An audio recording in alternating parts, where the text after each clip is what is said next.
BJP. UDF കൂട്ടുകെട്ടിൽ കുമരകത്ത് LDF-ന് തുടർഭരണം നഷ്ടമായി. സീറ്റുകൾ തുല്യമായതോടെ നടന്ന നറുക്കെടുപ്പിൽ UDF സ്വതന്ത്രൻ വിജയിച്ചു. ക്വാറം തികയാത്തതിനെ തുടർന്ന് എരുമേലി പഞ്ചായത്തിലെ പ്രസിഡന്റ് തിരഞ്ഞെടുപ്പ് മാറ്റിവെച്ചിട്ടുണ്ട്. ലാൽ കൃഷ്ണനാണ് കോട്ടയത്ത് വിവരങ്ങളുമായി ചേരുന്നത്. ലാൽ, തൃശൂരിലെ മറ്റത്തൂർ കഴിഞ്ഞാൽ UDF രാഷ്ട്രീയമായി വിശദീകരിക്കേണ്ടി വരുന്ന ഒരു തിരഞ്ഞെടുപ്പാണ് കുമരകത്തേത്. ഒപ്പം എരുമേലിയിൽ ഉച്ചയ്ക്ക് ശേഷം നടക്കുന്ന വൈസ് പ്രസിഡന്റ് തിരഞ്ഞെടുപ്പിൽ UDF പങ്കെടുക്കില്ലേ?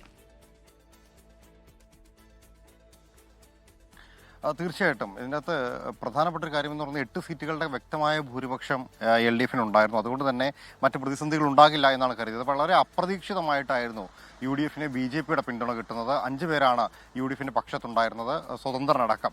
അങ്ങനെ നിൽക്കെയാണ് 3 പേരുള്ള BJP UDF മുന്നോട്ട് വെച്ച സ്ഥാനാർത്ഥിയെ പിന്തുണയ്ക്കുന്നു എന്ന് പറഞ്ഞ് രംഗത്ത് വന്നത്. തൊട്ട് പിന്നാലെ 8-8 എന്ന നിലയിൽ എത്തിയതോടെ നറുക്കെടുപ്പിലേക്ക് നീണ്ടു. ആ നറുക്കെടുപ്പിലാണ് UDF-ന്റെ സ്വതന്ത്രന് വിജയം കൈവരിക്കാൻ സാധിച്ചത്. അതിനോട് തൊട്ട് പിന്നാലെ തന്നെ വലിയ ആക്ഷേപവുമായിട്ട് LDF രംഗത്ത് വന്ന് പ്രധാന കാരണം എന്ന് പറയുന്നത് തെരഞ്ഞെടുപ്പിന് മുമ്പേ തന്നെ പല മണ്ഡലങ്ങളിലും പല കേന്ദ്രങ്ങളിലും സ്ഥാനാർത്ഥി നിർണയത്തിൽ പോലും ഇവർ തമ്മിലുള്ള ഒരു കോംപ്രമൈസ് ഉണ്ടായിരുന്നു എന്നുള്ളതാണ് പറയുന്നത്. ചില സ്ഥലത്ത് BJP സ്ഥാനാർത്ഥി ഉള്ളയിടത്ത് വളരെ ദുർബലമായിട്ടുള്ള കോൺഗ്രസിന്റെ സ്ഥാനാർത്ഥിയാണ് ഇട്ടത്.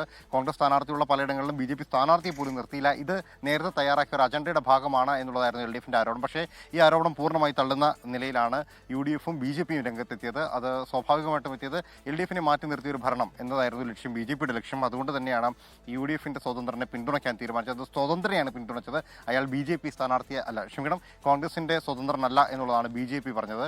അതേ നിലപാട് തന്നെയാണ് ജയിച്ച സ്ഥാനാർത്ഥിയും പറഞ്ഞത്. അതേസമയം നമ്മൾ എരുമേലിയിലേക്ക് പോവുകയാണെങ്കിൽ അവിടെ സ്ഥിതി വളരെ വ്യത്യസ്തമായിരുന്നു. കാരണം 14 സീറ്റുകളുടെ ഒറ്റയ്ക്ക് ഭരിക്കാനുള്ള ഭൂരിപക്ഷം അവിടെ കോൺഗ്രസിനുണ്ടായിരുന്നു. തൊട്ട് പിന്നിലുള്ള LDF-നുള്ള സീറ്റ് എന്ന് പറയുന്നത് 7ആണ്.